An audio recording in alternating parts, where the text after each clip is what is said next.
2, start.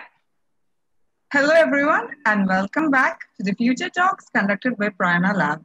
My name is Chelsea Sunil and will be a host for the day. I'm going to begin with an introduction to Prayaana. Prayaana is a unique employability, entrepreneurship and innovation ecosystem for women. Prayaana Labs give wholesome career support services right from career counseling, training, mentoring and recruitment services all coming under one umbrella. So be sure to check us out at www.prayaana.org.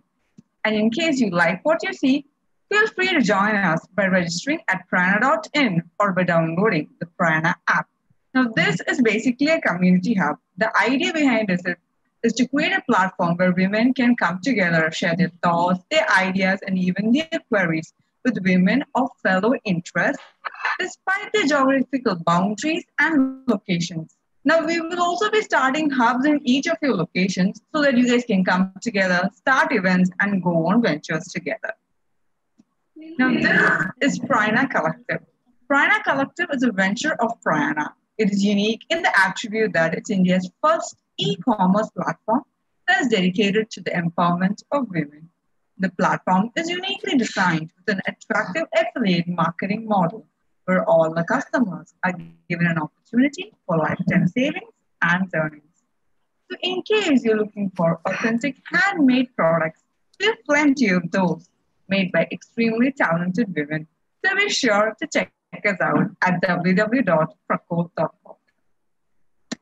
Now, before we dive into the session, I'm going to say that if you guys have any queries or questions, please feel free to post it as a comment in the live chat box below, and we'll get back to you at the end of the session. So today's session is on the topic, Come Back to Career Strategies for Women. It's going to be taken by Vadhana R and Keziah Thomas. Now, Mrs. Vadhana is not an unfamiliar face to us. She's been on the show several times, but I'm still going to make an introduction in case you guys do not remember her. So she was a fellow at the International Visitor Leadership Program, a highway awardee at Emprotech India, winner of Women in Business Award 2018 at the United Nations Conference on Trade and Development, Women Changemaker South Asia 2018 at Tech Camp Global, founder and chief mentor at Prayaana, and founder at Fortune Factory. Now, Keziah Thomas, she's one of the chief mentors of Prayaana. She has 14 years of experience in HR and people management across various industries, including entertainment, telecom, and IT, in companies like Toons Animation, Airtel, and Digital Mesh Softec. She's presently an entrepreneur running family business, the first power laundry in Cochin, catering to all the major stakeholders. An international certified life transition coach, she has clients from all walks of life. A very warm welcome to both you she bosses, and over to you guys. Thank you, Chelsea.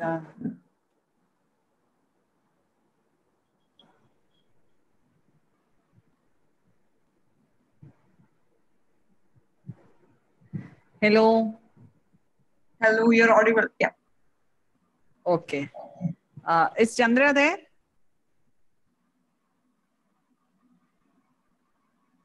Chandra ma'am, you're on. Yep. Yeah. Hi. Okay, okay. Hi. Good evening, everyone. And once again, welcome back to the Future Talks. And this time, I'm so glad we are doing this session along with Keziah. Keziah, how are you? Fine, doing good. I know everybody is in the lockdown mood, but then as part of I would say we at Prayaana have been extremely busy, right? Extremely busy with a lot of activities online, and everybody is getting prepared. I know there is not even a day called a holiday for, I think, for me at least. I don't get a holiday. No, in fact, we are actually working on Sundays also. We don't remember what is a Sunday now. All right. So let's get into today as early as possible. So basically, we are going to discuss on various comeback to career strategies for women, which I think we both have been doing a lot of activities for this end since Prayaana was launched. For past 2 years, we have been helping a lot of women to come back to career. Though the word, in fact, we also launched the C2C mission, and we did a series of comeback to career events in the last 2018-19 season. And based on this experience, we thought we consolidate certain aspects about what women need to do, as well as what are the challenges that women actually face in terms of joining or getting back to career, right? So myself and Kezia, we put together some thoughts in which I'm going to share as a few slides which you have made. So let me just quickly share that slide to you guys, and then we can discuss further. Okay, can you see the slide? Yes. Excellent. So first we will, this is a 10-stage process which we thought we should discuss today. This is a process which I think every woman goes through in her life, especially those women who have taken a break and who wants to come back to career. This is actually the period of confusion and the realization and how to go about the strategies, and everything comes into this. This is a 10-stage process in coming back. That's what we have put together. So the first stage is, what we will do is, I will be giving a small gist about what the first stage is, and Kezia would be adding on to it. Okay, so that's what we're going to do for the next 10-15 minutes. So the first stage is definitely the identification of the need. This actually comes as a thought process in our minds, especially once you get married, you have kids, and you take a break, or need not be marriage, it could be anything in life wherein you are taking a break, and then suddenly you realize that you need to do something. You feel some kind of a vacuum, you want to get back to your career. So that identification of need is something which happens in a woman, and it accompanies with a lot of confusions, worries, all kinds of what do you call it? Even negative emotions attached to it. So from there we go to the next stage. Kezia, would you like to add something there? Yeah, basically at this stage, people, most of the women which approaches us basically are very frustrated, either because, they feel that they don't have the self-esteem, they don't get the self-respect, or probably you don't bring the paycheck, or you don't contribute to the family. So it's a stage of frustration there, where it is very difficult to find out the right path. So it's a lot, as Chandra said, it's more of a confusion state, frustration state. You just want to get out of that state. So it's a desperation state. Right. So from there we go into the exploration of possibilities, right? Now that is actually, I would say, that's where people get again, people start thinking, what is the possibility in front of me? What can I do? You start exploring, and you start understanding what is the current job market, what is the current situation. And from there, again, we go into the next stage, which is choosing the best option. Now, this is where I guess many women have confusion. And as a life coach, Kezia, maybe you can throw some light about how a woman can take support of mentors or coaches. Yeah, especially at this stage when you're trying to explore options as you move from the confusion state. See, we every day there are a lot of people posting in our groups. I need a job. I want to do something. I want to make money, or they are in a desperate. They don't have any clue about anything about that. Now they expect somebody else to give them a solution, which never happens. As a coach, there's a difference between a kind of counseling and a coaching. You have to find your solutions. What is apt for you? What is your home environment? What is your support system? What is your knowledge? What is the time that you can dedicate?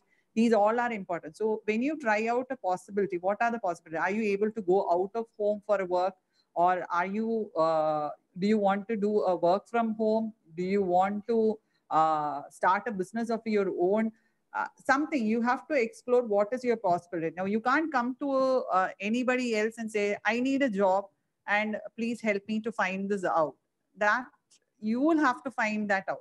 Now, what are the possibilities as of now available? Probably is a very good, this is, I would say, COVID in a sense, it has been frustrating. It has been, people are fed up and there are a lot of job retrenchment and all that. But I would say this is a good time also for many people to come back to career. because Exactly. most of the companies are opening lot of opportunities for people who can work Work from from home. home. Yeah.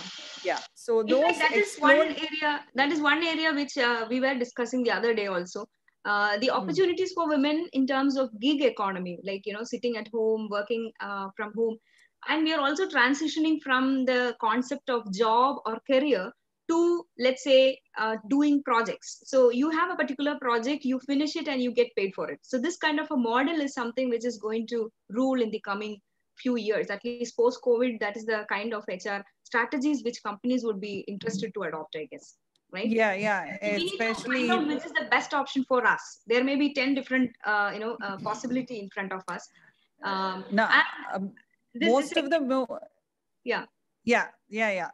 Most of the women would be confused in this stage because they never have done a self analyzing of their skills and all those, and that is Exactly. where probably you can have a skill assessment tools or probably some kind of psychometry test that you can just take up and find out what are your interest areas and what are your strengths and where you need to do a SWOT analysis of your own skills and talents actually.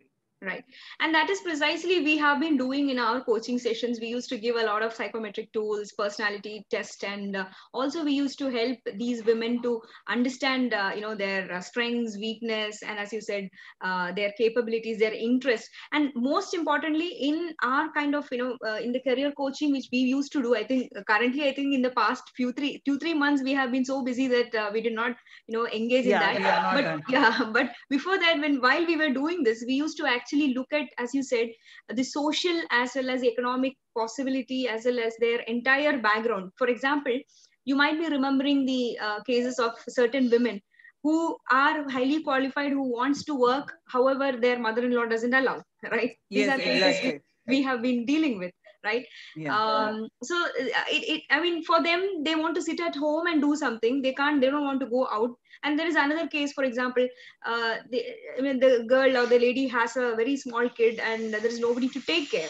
So these are all issues which we have to look at when it comes to an individual's surrounding and scenario, based on which certain suitable actions has to be or suggestions has to be taken, right? Yeah, so even there are some cases where the husband is not very supportive of them going out and working, and they have even taken the correct. So that is also one aspect. You need for a woman to go for work. I think she needs a lot of support system compared to men. I guess I don't know, but that's what we everybody would accept the fact that women still have a lot of household and domestic responsibilities, little more than men, because of which they are unable to take decisions in that direction, right? So, all right. So let's quickly proceed to the other stages. As I said, choosing the best option is stage 3. From there, obviously, the next stage is to mastering the skills and or upgrading yourself. Okay. So you decide, you start with a need identification, you explore the possibilities, you choose the best one. Let's say you look at, maybe you have done your graduation 10 years back or your post graduation 10 years back, and then after that, right now, what is the current context, which are the areas that people can get into a job, and you look at certain areas, you identify your own strengths, what is your weakness, what is your personality type, which will make you actually happy. These are all things that happens at the up to the stage 3, I would say. Then comes the mastering of the skills. This is where again I think many women I would say they quit at this stage. What do you think, Kezia? Yes, because the first of all, most of the people will be stuck at the level once they are out of college or they are out of work. That is the end of their learning. Correct. So they are all, they must have learned CE or C++ or a .NET long time ago, and they have completely lost of touch. Or probably they are not updated with the latest technologies of using digital media and all those things, social marketing, a lot of things. They are probably stuck there itself. So that is where they have to master the skills and upgrade themselves. Today, it is a very simple task because you have a lot of online tools to learn such things, tutorials to learn today. And of course, we make mistakes. As we are mastering the skills, we make mistakes. But do we stop there or do we go forward? That is the question actually. Exactly.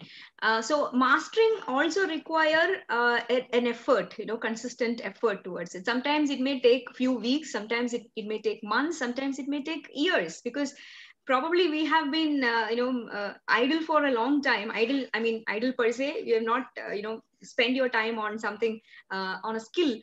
You'll have to learn from the scratch. So that requires a lot of additional effort, I would say. Putting a lot of learning time is very important. Okay. And then comes the next stage, which is the stage 5. Now in stage 5, what I call it as a networking. Okay.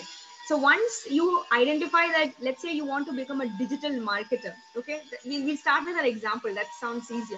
So you are a digital marketer, you look at the possibility. So before that, let's start with even before that. You identify that what are your capabilities. You find that you are good at technology, or a little bit of technology, not too hard technology. And then you find that you are able to connect with people. So maybe you can market some products or services. Then you understand the possibilities of digital marketing, so end up choosing that as a final option. Then you go and upskill yourself. Maybe you can go and join a training institute to do a course in digital marketing, or you can also, as Kezia said, register for some online courses, and even there are a lot of free resources available. Do that and then get skilled. The next stage is very important. That is where again women make a lot of mistakes, or rather they have an issue with. That is called networking. So talking to people that, okay, here I am, I have these qualities, I have these skills, can you help me get these kinds of projects, or can you help me get a job. This is one area where you will have to network with a lot of people. It is not just that, some people, what they do is, they just, as Kezia was mentioning, they just call random recruitment consultancies and say that, okay, I am a woman with a career break, so can I get a job? This is my resume. That's it. Your responsibility is over. I don't think that works. That doesn't work at all. You will have to network with a lot of people. You'll have to go out and meet people. Sometimes you will have to interact with, people who can help you with such jobs. So that is very important. Kezia, would you like to add something there? Yeah, see, I would say it is also a strength of every woman that we always are the network in family. We are the network person who takes care of all the social activities, social functions, keep in touch with relatives. Now, that is a difference, and you just have to extend that to the professional level also.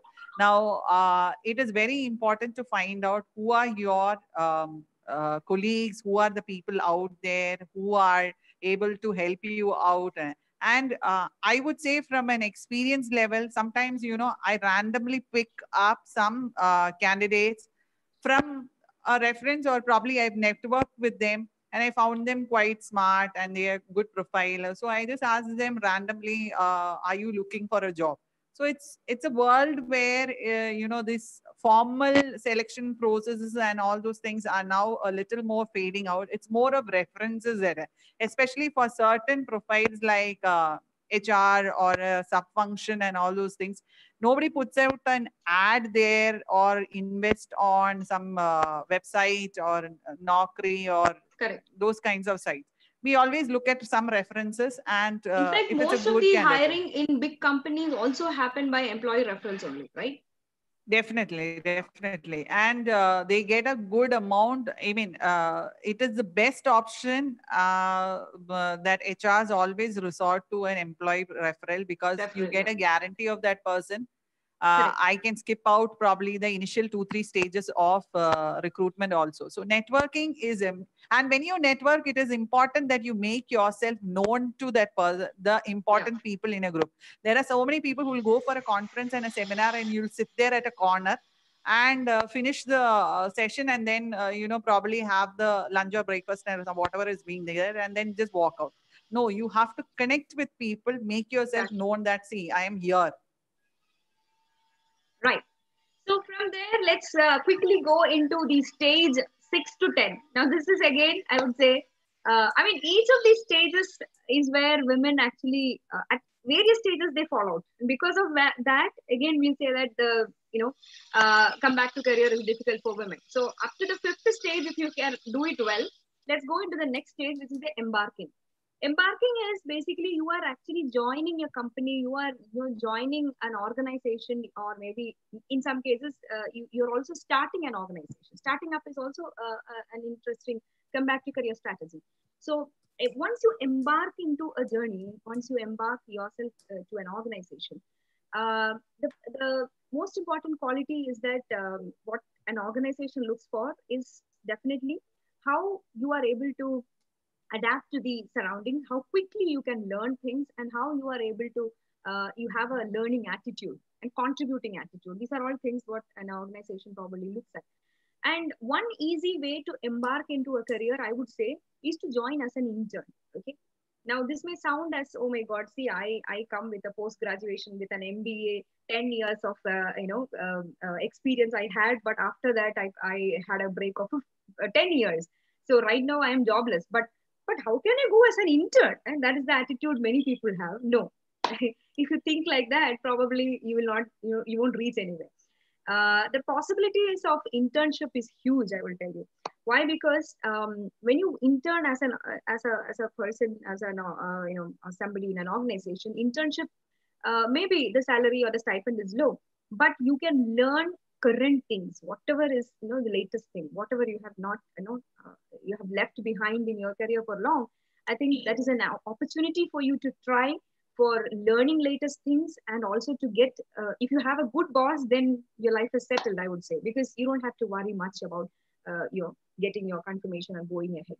In fact, many employers have actually personally told me as well as Kezia that they like to have mature women, especially after a break, coming back, because they prefer that, because obviously you already have a lot of life experience, lot of experiences managing your family and other things. All you need is probably a little bit of technology as well as work related updations. The rest of the things you will be able to handle. So that is the attitude part of it is very good. So that is something which every company is actually accepting these days.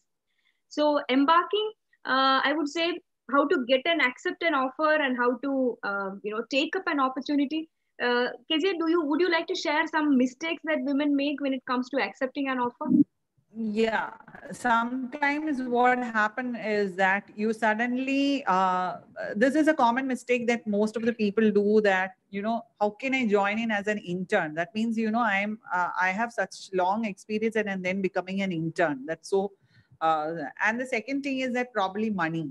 Don't think on the financial side, because at that point of time, you may not have anything to offer to the company much, so that they can pay you a very hefty amount. So this is a learn. It is non-financial gains that you are getting there. So don't, most of the people there. And then I would say, see, out of experience, I would say that there are a lot of women who, they jump off joy when they get a confirmation letter, or we say the HR tells them that, okay, you're selected, you can join it. They'll jump with joy. After 2 days, they'll call up and say, my family is not allowing me. I don't think so. This will work out. That will work out. And now, such a case, the problem is that you have wasted the time of the recruiter, the time, effort, the money, everything there. And then you are coming up with a situation or an excuse that is already there in your life. So you weren't very sure about what you wanted in life. It was just clearing that interview. That's all that you wanted.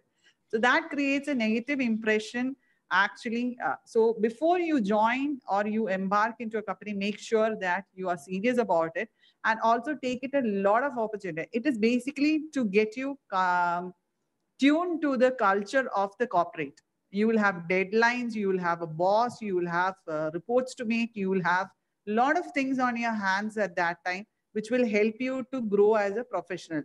Another 3 months or 6 months as an intern, then you can take, probably you will be more confident to join a company at whatever position you want to.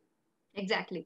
So that's about the embarking part. So grab any opportunity. Don't look at whether this opportunity, some people also say, like, how far, how much distance is there, whether I can go for this. People come with a lot of, what do you call, conditions apply. And because of these conditions apply, what happens is that employers also find it very difficult to offer to women. So these are all challenges which employers or recruiters say to us. Okay, now from there, once you embark into something, The next stage is obviously, again, very important, very critical, that is learning stage. Now, I know many examples of women who join certain jobs or certain places as an intern. They'll say, for example, I remember a case of a girl who was an MCA holder, and she wanted, she said, I know Java and I will work only on Java. Okay. Now this Java girl, we tried a lot and we actually helped her, get into some interviews. And in none of the interviews she was able to clear. The reason is the skill sets was not matching to what they expected. So, and then we are telling, okay, why don't you shift from Java? Probably your technological acumen is not sufficient for Java. Maybe you look at something else, maybe, something lower. Why don't you learn web designing or, something lower? But she is adamant on Java. I will do only Java. I know. Yeah, exactly. And she was not even ready to try out. And she was always, I'm not getting a job. You're not giving me a job and all those things. She's not an expert in Java as required by the company. But at the same time, she's not ready to switch over to another technology also. Correct. So that is before the interview. But even after the interview, after joining a company also, some people, they are not able to learn and cope up with the requirements of the company. There are several other examples where women, how hard, it's difficult to get a job for a woman after a career break, but still somehow you get it. And after you get it, what happens is you are not able to survive even for 2 months. Because the first month is definitely, it's going to be tough because you'll have to learn new things, and requires you to spend time. You have to, probably work even beyond the office hours and learn yourself, learn many things. So, and during this phase, again, many people quit. So each of these stages, I would say, is quitting phase. Okay, this is the reason why comeback to career is quite difficult for women. All right, the next stage is after, once you start doing things, once you start learning, then comes the mistakes. You start making mistakes. Even while at work, it is bound that you make mistakes. And that is again another area for people to quit. Okay, Kezia, would you like to share some experience? Yeah, in fact, when you make mistakes, obviously your boss or your project leader or whoever is your supervisor will be asking you questions on this thing. You feel bad. And, many a times because of the probably the stage, mental stage, or the emotional stage at which you joined the company, you feel that you're not fit for the job, or you're not, you start feeling self-guilty. You feel that so low that you feel, I'm not worthy of this job. I don't think so I can do a good job. And then you quit there. Now, if you start resigning or you start quitting from that point, you will have to run, you will go back to square one or to the same pit where you were. And then there's no use. Women have the tendency to keep complaining about the situation rather than finding solution. We find solutions for everybody in our family. Anybody in our family has a problem, they come to us and we have a quick solution.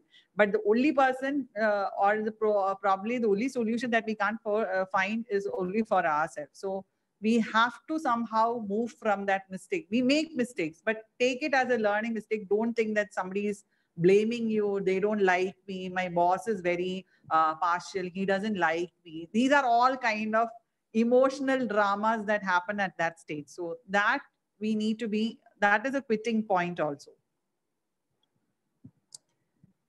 All right. Thanks, Kezia.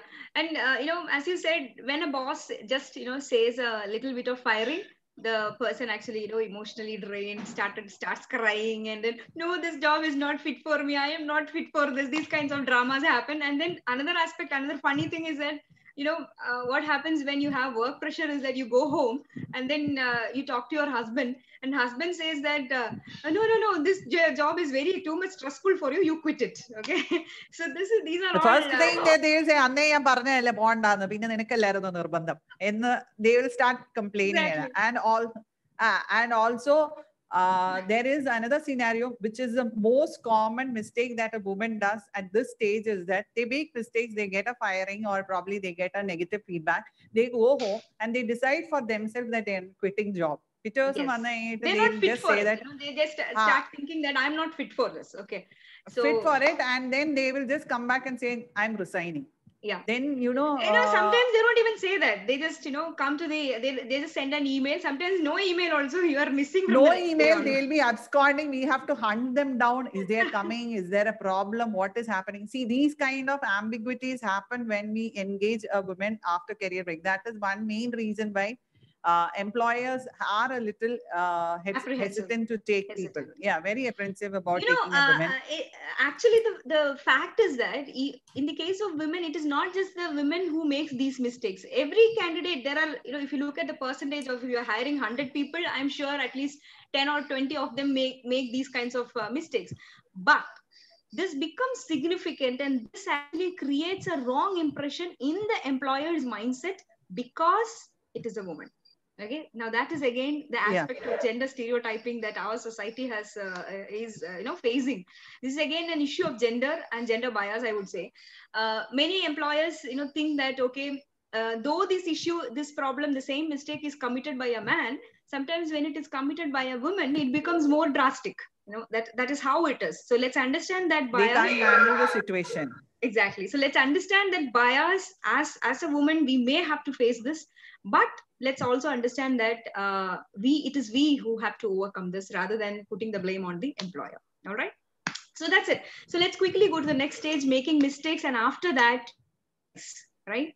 And once you stabilize means at least you are, with the company for a few months, you learn things, then you start. Now, during this phase, it's very important that you take responsibilities, right? You take more responsibilities and then start slowly scaling up your career. That is the next stage. And scaling up involves a lot more skills acquisition, knowledge acquisition, learning, updating, and a lot more things in order to scale up your life and your career. So just to review the 10-stage process, we started with identification of the need, exploration of possibilities, choosing the best one, and mastering the skills, networking, and then embarking on the career, learning, making mistakes, stabilizing, and finally scaling up. So of course, this is a process for not just for women come back to career, but for anybody at any stage of their career. This process is there. But when it comes to a comeback to career for a woman, this is more significant, and that's why we thought of discussing this topic today. All right. Now I think this topic, Keziah is the right person. Why don't you talk about this, Keziah? Yeah. Okay. This is from what does an employer look or expect from a candidate who's come back after career? Basically, see, when you send me, I get a lot of resumes on my WhatsApp or probably emails and etc.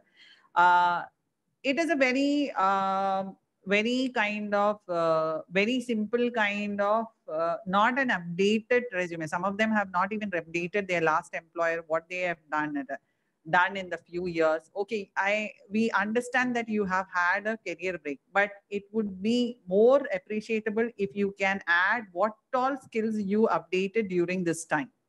So a resume screening is basically, when I look at a resume itself, I'll find it, okay, this is a sada resume. There's nothing big great about it. And probably you haven't highlighted what is the skill that I'm looking out for. So it will normally go into one of the folders or some kind of, in a backyard. That's and then I completely forget about it. So creating a good resume and the resume should be able to substantiate each and every part of every stage of your life. You had a career. Did you grow in your career to a certain point and then you took a break? Why did you take a break? Now, there's nothing wrong in telling that I took a break. It is, you can't hide. There are some people who will go and get some, working with their uncles and aunties or something like that just to fill in that career period. You can tell them that you took a career break because you had some priorities or you had a sick person or you had some health issues that you wanted to work on, but now you're perfectly all right. So that resume should be truthful enough, and also at the same time you can tell that you were learning a lot of skills during that time. Now, the next question is, why should I hire you? Because I already have a lot of resources available in. So this is a normal question that most of the people will be asking you also. But that is where you should be able to highlight what is your strength. You should know what it is. Now, when I ask this question to many candidates, they'll sit in a, they will be confused.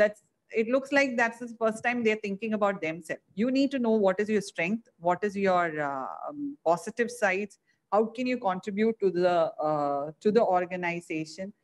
You need to highlight that at that time. Whatever, how much ever talent you have, knowledge you have, that is the time you have to really push yourself.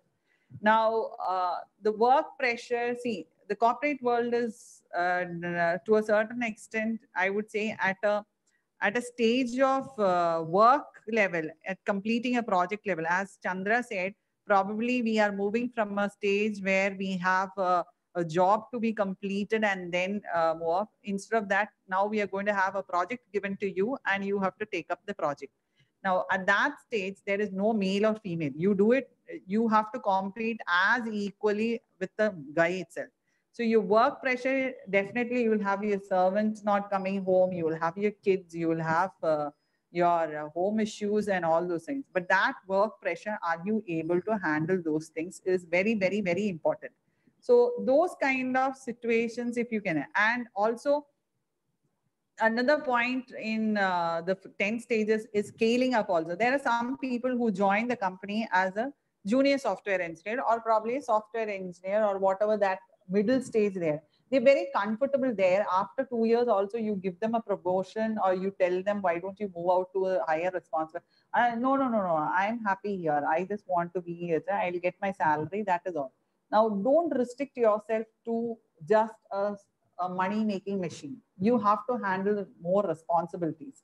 And companies are today looking out for women leaders, actually. In fact, everybody feels that a woman can handle a corporate much better than men, actually. It is a debatable thing, but still many companies have proved to. Now, gender stereotyping, as Chandra said itself, there is always I would say I have mostly fought with most of the management to get a woman on board, or probably to get a woman recruiter and hired when two men or a woman have equally performed.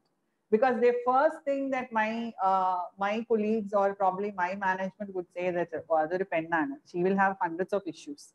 And tomorrow when she makes a mistake, the project leader or the VP operations will run to me and say, what was the problem? That is the problem. Whereas there are a lot of other men out there who are making the same problem, or probably miscommunicating to the client, missing deadlines, or there are a lot of things coming in, but that is not being highlighted. The moment a woman doesn't do things, it is brought out to us, and so it is a competitive, it is a gender biased, and then you will start feeling that guy. And of course, I would say in a male chauvinist society, people don't like much of a women coming up. There are some people who equally respects you to be, okay, you have taken the challenge and you're doing such a great job. But the majority of the people will feel that she's being so smart and she's being, you get so many tags along with you when you're smart and other. So when you see, you feel, and women always feel that you should be liked by everybody, you should be adorable by everybody, and then you try to get into the good books, actually. Right. You always follow what you will find, a male person who is ready to guide you and all those things, and he will say, you do that, why don't you do that? Even if you know that this is not the right thing, I need to go and get it, you feel that it is better to be under the wings of a man or somebody. There is not much of responsibility and accountability. That is another big problem. But there is gender diversity. Let us be very transparent and very clear about that. We will face in a promotion list also. There is hundreds of times when I had to fight with management on why are not we promoting a woman who is equally good as this guy also. As a leadership role. It's difficult to it's very difficult to get them on the top. Correct. See, when it comes to leadership, as you said, the key thing about leadership is that leadership involves responsibility, taking responsibility. And though women generally do take responsibility, I guess it is probably one thing the society as well as the entire system believes that women cannot take more responsibility because they have family responsibility as well. So this is one area of imbalance that we find in most of the organizations. However, right now we have a lot of progressive organizations, especially IT and similar segments. They are definitely trying to give more opportunity to women. They are trying to bring up women leadership. They are trying to promote women leadership by giving more responsibility to them. And I still remember a statement said by a very senior IT company's Kerala head. He was telling to me that we have a lot of women in the executive level. We have a lot of women in the team lead level, but when it goes to a project manager level, we don't have much women. It's like, you have 50 or 60% in the front end, the first liner, it reduces to 30%. And then to the project manager level, it is not even 15%. So why this happens is basically, I remember even a woman telling me, I am okay to be, I would rather, be in the executive level or in the frontline level team. I don't want to even go into the team lead because that is more responsibility. അതൊക്കെ ഭയങ്കര tension ഉള്ള പണിയാ. So in Malayalam, we say that അതൊക്കെ ഭയങ്കര tension ഉള്ള പണിയാ. So women generally shy away from these situations. These are all capabilities of smart leadership, what we are trying to inculcate in Prayaana, I would say. All right. So since it is a very difficult. In fact, it is a little more difficult in Kerala. Actually, the gender stereotyping is really hard out here. So because even Chandra and I also, we always say we are not meant to be in Kerala because we get a lot of statements where people always try to what are these girls or probably these ladies out to and they always see us with an air, whereas probably people in other states, they have seen their mothers or probably they have seen their sisters and their grandmothers and all those people working out there. So the culture in a Bombay city or probably in a metro city is much better on accepting a women than in Kerala. So Kerala is a tough market for women, but there are a lot of people who are today progressing, and people, I would say there are a lot of men also who are respecting and helping out and supporting women also. We have a lot of friends who are men who are ready to help us at any point, anywhere we are stuck, we just give a call. They are ready to help us also. Right. So let's understand some more aspects. I thought, certain areas where women generally, need to improve upon, or rather what women can do to, change the scenario. Okay. So the first one is to have a shift in the mindset, right? What is the mindset that most of the women have that is, sometimes it actually surprises people like me and Keziah, because many women who come and talk to us, they say, oh my god, I'm not getting a job, I can't do this, I can't do that. We hear a lot of no's and not possibles. But very few women actually look at every challenge as an opportunity, right? So that is also one capability, one mindset shift that every woman has to look at it. Whatever is the challenge, for example, you have a baby to take care at your home, and you don't have anybody else to take care. If I would say it is a great opportunity. You have a big house, why don't you make that as a kindergarten and probably start that as a business and help more mothers in the neighborhood, right? That is an opportunity. If you have a challenge, start looking at that challenge as an opportunity. That is something which we are trying to do a lot at Prayaana, and that's how we help the mindset shift for many of the women to look at every challenge as an opportunity. Once you start doing that, I guess your possibilities are immense, right? And the next aspect is this one. No, this Keziah will talk. Yeah, there are so many things probably in the past you have learned, you have already fixed it. Now, when you have a mind shift and when you're moving forward, you're taking a career, you're coming after it, the first thing is that you should break all your previous learnings and also that. You should be able to take in anything new, unlearn you may have the system of probably writing the, kind of hearing everything in your meetings, and probably you never had the habit of writing down points or noting down points or something like that. Now, instead of that, you should be able to unlearn whatever things that you are 5 years behind, and you are now competing with new people or new colleagues from the techie world, actually, or probably people who are much more advanced. Now try to unlearn what it is. There are some people, they will stick on to the only that method that they had taken. As we say before, they have a fixed thing. I've learned this, and I am doing this. I've done this for the next last 10 years. Now find me a job with that.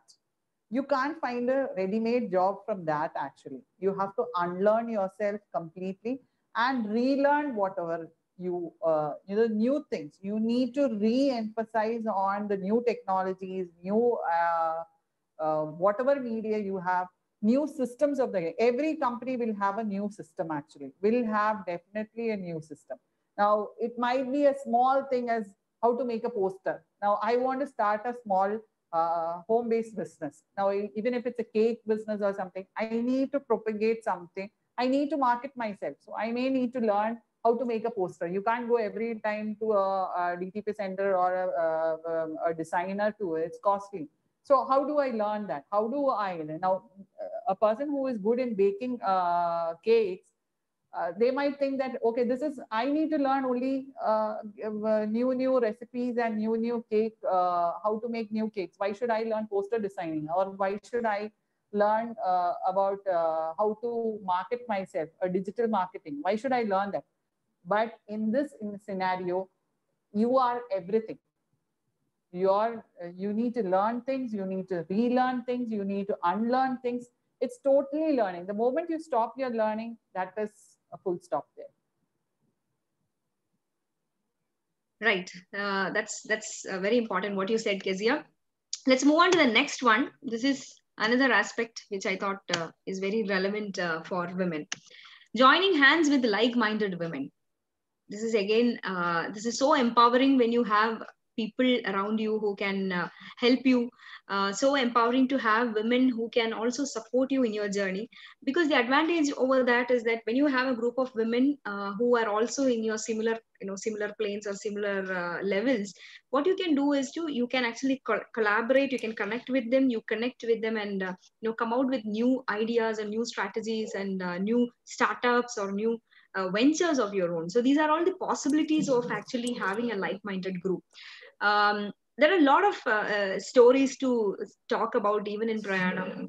I remember one incident when, Kezia, you might be remembering, right? In the last meet, I think, I don't remember who said that. One lady actually stood up and said, I thought that I was the only woman facing all these problems in my life. Yeah, exactly. But after coming here, I realized that there are so many people facing the same issue. So I feel more confident now. So I think at least knowing that there are people who are facing similar issues will help you in looking at the problems in a different manner. Until then, probably you were thinking like, my life is stuck. This is all I can do. That's all. I can't do anything more. These are all the thought process that most women have. But when you see that you have a group to share, you have a group to care, you have a group to share your ideas, or at least if you have some problems, you talk it out. I would say women actually need that kind of a support a little more. Women are generally little more emotional, and they like to vent it out with each other. Like me and Kezia, we are great friends. So what happens is whenever I am in bad mood, I call up Kezia. You know what? This happened to me, and then she say, "Oh, this already happened to me." So that's the kind of most of the time we are sharing the same stories. So whenever she comes up with a problem, she says, "Oh, this has already happened here. Also, I am also through there. We are in the same boat itself." So this is another problem where. Yeah. Yeah, so probably, another thing, as Chandra said, a woman really requires that, because you have been carrying all the weight of your house, all your children's problems, your husband's problems, your in-laws problems, all you carry it out with a heavy heart with yourself. And now you're going into job, you have a job problem. So it is totally, we are carrying the entire burden of this whole world, it seems. Now, if a COVID, will we get a vaccine is also probably another, another big headache or probably a big worry for women actually. So more than that, when you share it with others, you will find that this is not only my problem. Everybody goes through the same problem, same situation. And we at Prayaana, I think so, we have some best examples where some people have, complemented each other, and they have started two people with two different skill sets and two different talents join together to create a startup there. So when you join with somebody, you'll find a like-minded person and you find comfortable, you find a good friend there, you can share your, not, now we can't go, most of the problem that happens, especially in middle class and upper class families, is that you can't go out and show that you are in trouble. You have to always put up this face that everything is okay, I have the best of life, I am very lucky to have such a good life and all those things. But internally, you might be going through a lot of traumatic situation. You can't go out to talk to your relatives or probably your neighbors because you have to handle that image conscious thing. But when you talk to a friend or a person who doesn't even know your family or anything like that, you can go and I have such a problem at home. I have some things. I'm going through this problems.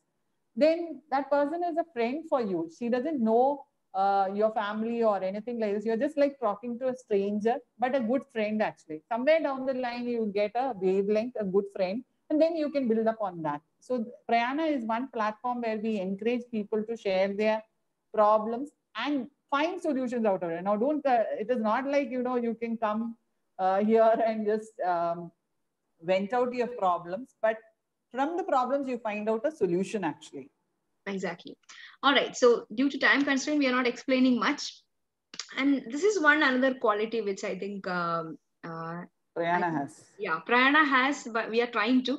And every organization also expects this, the attitude of giving more than just looking at personal benefit. Now, of course, everybody has this attitude of what is in it for me. When you're looking for a job or when you're looking for being a part of a women organization or any kind of a role, you always look at, what is in it for me. However, the more you start, giving more, or the attitude of giving more than what is expected, I think that will actually lead you to greater heights. That will actually lead you to higher what do you call responsibilities and leadership roles that we are aspiring for. Because in every organization, of course, you might have a KRA, you might have a job description. These are all the things that is that you are supposed to do. But if you look at the people who are successful, it is not those fulfilling of the KRAs. It is actually what you do beyond the KRAs, beyond that JD that matters. Such people actually grow much faster and greater in their careers, right? And this is very, very relevant for those women who are looking at entrepreneurship. In entrepreneurship, you can't expect to be successful on day 2. Once you start, okay, today I started my company, tomorrow I will be successful. No, it is not going to be like that, right? So in entrepreneurship, you should have the patience. You should have that kind of attitude of giving more. Probably you will have to, the initial few customers that you have or the clients you build, you will have to put more efforts than that is required or than that is the contract. So these are all things that you may have to do in order to actually become more successful and or evolve as a leader in whatever you are doing, right? So this attitude of giving more is somewhere we find that some people actually falter out. Some people actually start looking at what is in it for me. I will do only this much. You're paying me this much, so I will do only this much. So that kind of an attitude sometimes many employers also do not like. And but I guess women are far better compared to similar people, similar men or so. But yet many women choose those aspects because of other pressures and other difficult things that they have to face in their family and expectations and other things. So yeah, so that's one more aspect which we wanted to cover. The final aspect which we wanted to discuss is this one. ability to prioritize. This is one area, again, women, especially people who have been so far at home, the homemakers, and then you embark into a career. What happens here is that you don't plan upon your priorities, like how to manage your family, how to manage your husband, how to manage the timings of the kids. Sometimes you don't have a schedule for yourself, right? These are all things which, these are very, very critical skills, I would say, because unless you prioritize, especially this is quite relevant in terms of when you're working from home. Okay, this is also very relevant when you're working from home. I think most of the jobs are going to be work from home from now onwards. So in such case, it is important that you are able to have a to-do list, you have a work completion format and everything, you have a priority. Now, prioritization happens or is possible only when you are able to be assertive about your requirements, right? Assertive behavior is one area, again, women are actually find a trouble with. Why? Because many times women cannot say no to um, certain needs, certain things, because they have been trained like that. So for example, if there is a PTA meeting for the child, um, obviously the responsibility is mostly on the mother than the father. It is not, I'm not saying that fathers don't go for PTA meeting, but there are people who are going. But let's say if the PTA meeting comes on a working day, the mother is expected to go, right? And the mother, probably she ends up getting a black mark with her employer for coming late that day, right? So these kinds of things probably can be avoided by having an assertive communication with your partner, with your family members, and also telling and conveying them that this is, see, probably I have a very important meeting at work and I don't think I can go for the PTA meeting this time. Probably, why don't you go? Right? So negotiating and asking for your needs is very important, right? So prioritization in terms of what is your priority, what is your work priority, what is your family priority, and what is your personal career priority. Where do you want to go after a few years? Why did you embark into this particular career? Whether it is entrepreneurship, whether it is some other career, whether you are getting back into a job, whether you're getting back into a corporate, whether you're getting back into a small scale business, whichever is it. What is that level that you want to go beyond? Okay, after let's say 4 years, after 5 years. So that fixing up of your expectations, your goals is very important, because only if you have that goal set, you can finalize on or you have a clarity to whether to say no to certain things, right? So saying no is actually prioritizing. That's what I feel, right? So Kezia, you're back in between, I think. Kezia's Kezia has lost the internet. So anyway, I'll continue with the presentation. All right, so that's about ability to prioritize. And finally, as a concluding note, this is something which we both always talk about when people come and ask about, madam, please help us. Madam, please help us. Madam, please help me.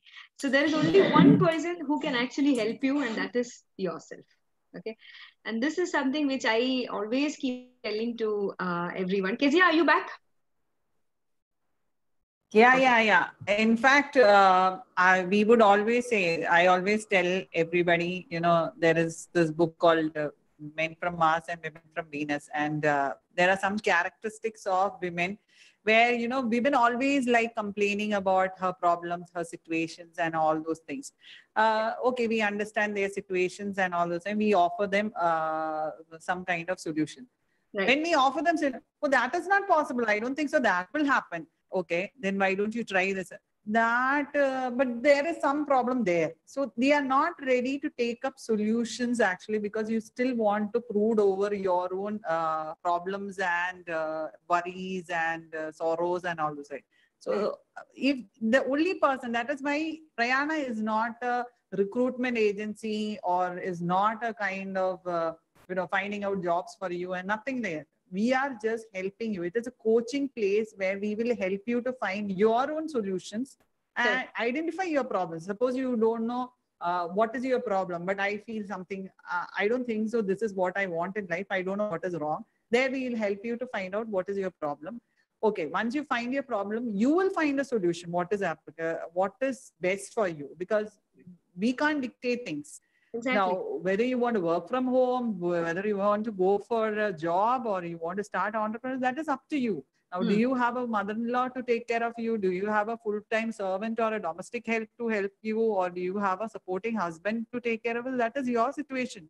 So you have to identify what is your problem and you can help yourself. That is the crux of everybody, men or women or whatever it is. You are your savior.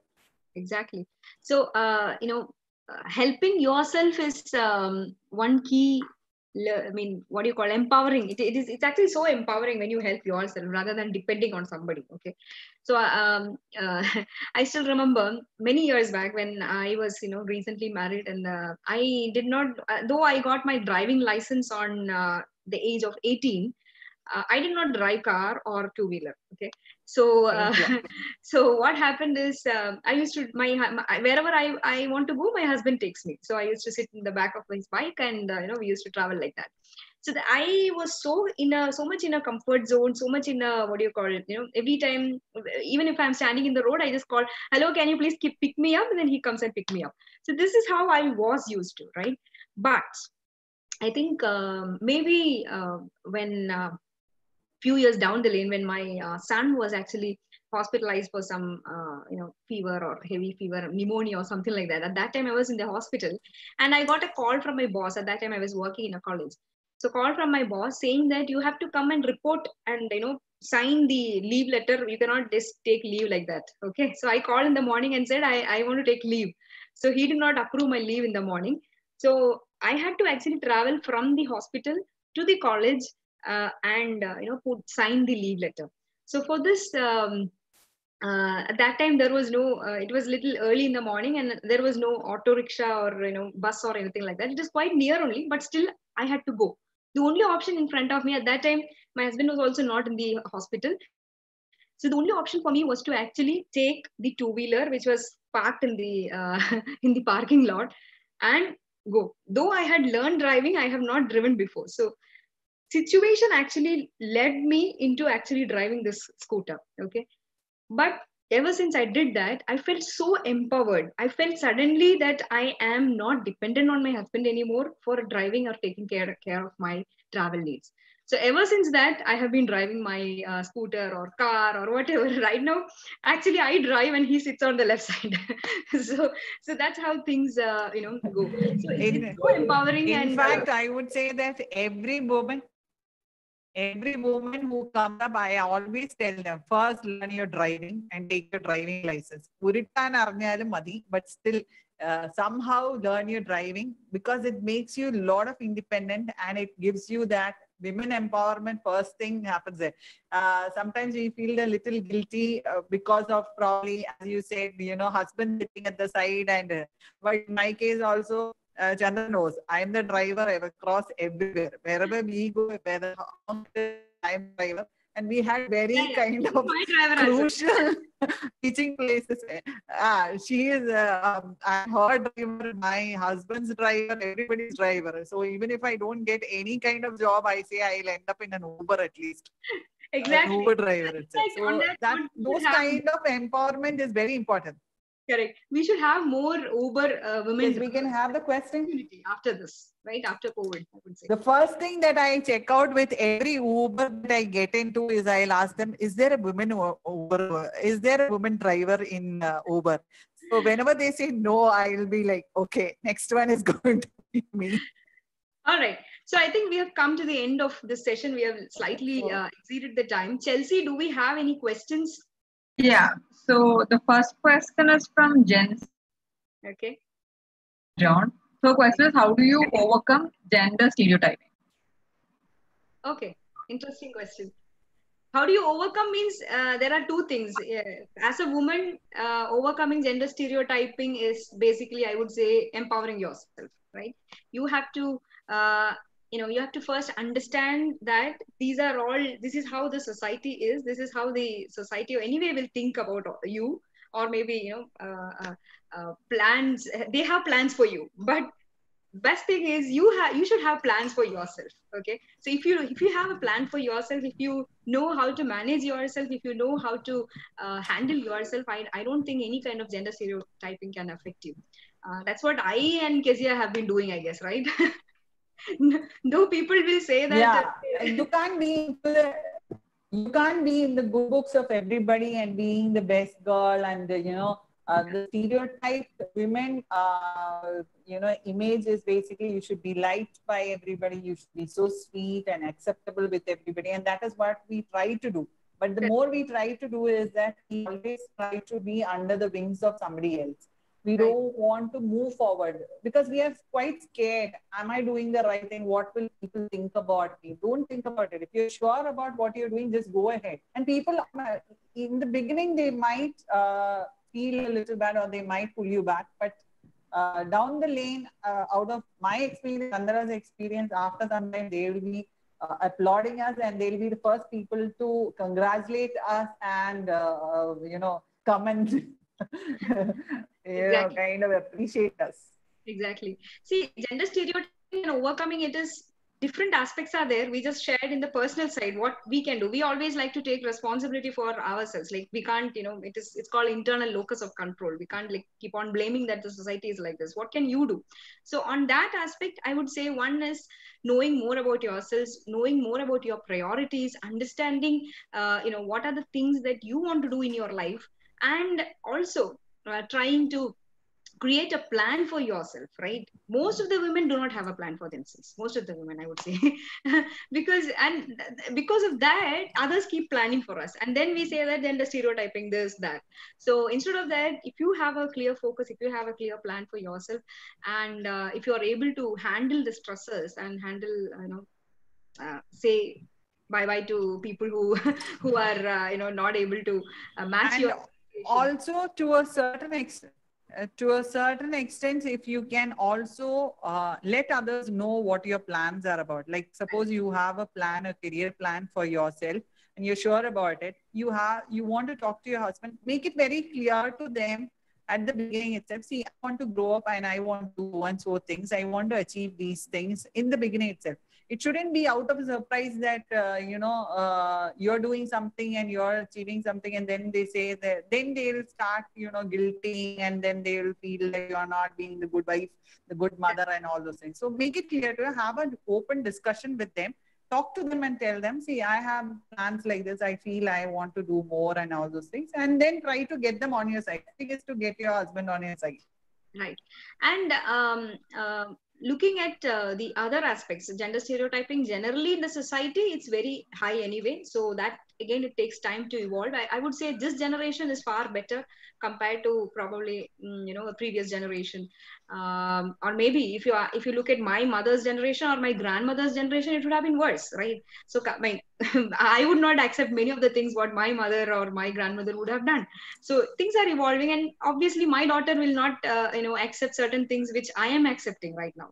So gender stereotyping is something which it is evolving, it is changing, and we can be happy that more of the men are becoming more aware about these things and are becoming a little more sensitive, but a lot more to do, lots more to do. Anything else, Chelsea?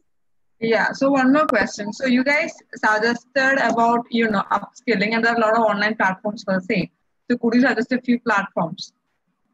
Of course, yeah. I do various courses in Coursera. Even now, Coursera is a very nice place. Not just Coursera, you have edX, you have Udemy, you have different platforms for Yeah. learning and upskilling.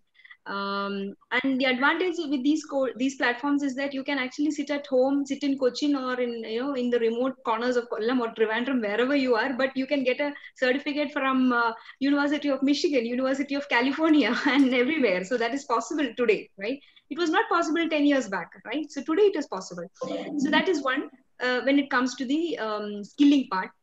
But let me tell you, in the case of skilling, especially for women, it is also about managing your time. Okay. there are some people who tell me, there are some women who tell me, oh, you Chandra, I am doing this course, I can only do that, I cannot do anything else. Okay. So people always ask me how you are able to do so many things. So one tip I will give you, the tip is actually planning your day and also having certain by the end of the day task to be achieved. Okay, I always have that to-do list in my computer as well as in my phone. And imagine, if you want to do a course, for example, what I do, I do multiple courses in Coursera. So every morning while in kitchen, that course is on. Okay, and while I'm cooking near the the gas stove is where you watch this video. So obviously you are watching the video, you are concentrating on that, and you're also cooking. Sometimes the cooking gets spoiled, that is another aspect, but still I am able to learn and learn and get a new course. So these are all possibilities which I think currently we will have to not just skill once, we have to keep on skilling every month. That is the pace that we will have to do, because looking at the kind of post covid economic scenario, people will be hiring only people who have multiple skill sets. We don't want so I know Microsoft Word, so that doesn't help you in hiring. Okay, you can you do painting, can you do poster design, can you do digital marketing, can you do this, can you do that, can you do that? So you need to have multiple skill sets, only then your possibilities of getting hired or getting a job or getting a starting a business or works out fine. So as I mentioned, I think any other platforms, Kezia, would you like to share some? There are a lot of platforms. Just for there is a lot of podcast also. See, it also depends upon what is your learning style also. Like some people, they like hearing to certain topics, and they learn audible learning is what they like. So you have podcasts and you have certain, those kind of audio kind. Some people like more of visual kinds. So you have visual learning methods also. These are all available online. I would say that whatever she said, edX and Coursera and an academy is all one of the best. I mean, you can find anything under the sky with them. And most importantly, past, I think 20-25 days ever since we started the Future Talks series in YouTube, that is also becoming a learning repository, because we've had experts talking on various topics, right? So that is also a learning repository. So we can actually learn and revisit those videos and learn something new from them, for sure. All right. Okay, ma'am, that was the last question. Okay. Thank you so much, people who are watching and listening to Thank you. I had a great chat with Kezia. I mean, we always chat like this, so yeah, it was nice. After of COVID, we haven't seen each other. Otherwise, we see quite often we bump into each other. But because of the COVID, we have been stuck at two places. Today, I got to see you at least. Otherwise, we are on WhatsApp or on phone calls. So nice to see you. All right. Thank you, Chelsea. Okay. Bye. Okay. Thank you. Okay, so with that, we're coming to an end of today's session. So now you guys know the next part is the feedback, which is like one of the most integral parts of the session. We'd like to know what you think about the show, positive or negative thoughts. We'd like to know so that we can develop and make the show a better one the next time around. So now this is a poster for tomorrow's 2 to 3 p.m. So do take a note of the time. It's a different time from what we usually do. So the topic is on women and money. Take control of your finance. It's going to be taken by Dasari M, who's the founder of Her Money Talks. So see you guys tomorrow. Thank you so much for watching. And now this is the timetable for the coming week.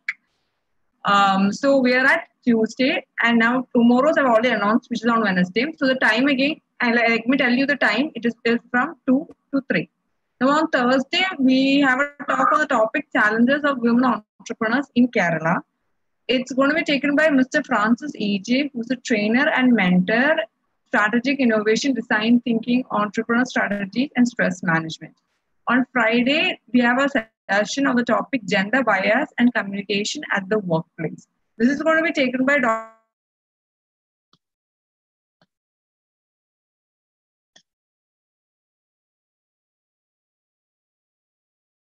And on Saturday, we have two sessions. One is going to be from 11 to 12 p.m. The other is going to be from 4 to 5 p.m. The first session, that is a session from 11 to 12 p.m., is going to be on the topic EQ and gender diversity. It is going to be taken by Bulbul Ray Nathan, who's a lending consultant specialist in talent management and leadership development. The next session is going to be from 4 to 5 p.m. It's going to be taken by it's going to be taken on the topic sharpening interview skills to face tough times. It is taken by Lieutenant Colonel Prem Was, specialist human capital management. So see you guys tomorrow. Thank you so much for watching.